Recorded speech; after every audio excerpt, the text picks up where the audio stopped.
करी ना आराम रे दाऊ देव तोरो सारा दुआर के सामने हो जो खड़ा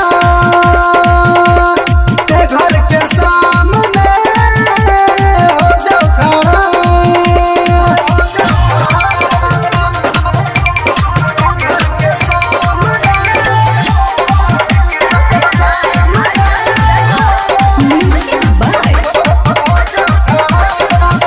हो जाई रात हो परब नाही बात बोली है मोर मम्मी पापा।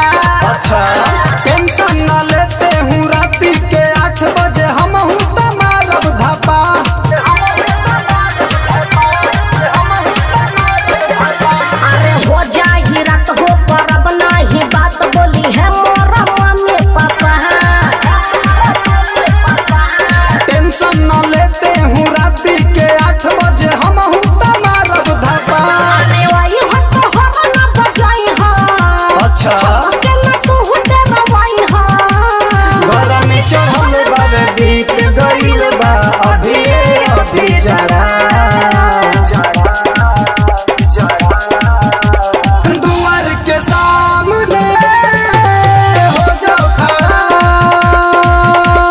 ते घर के सामने हो जाओ खड़ा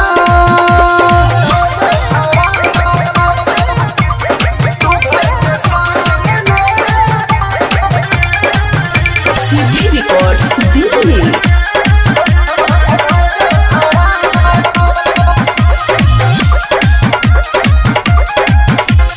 चिंटू जी सुनी बात हमरो ये बूझी रउआ तो मिले ना फाना। संजय सराबी बाबा छोटू ई कहे हम हूँ तमारब चापा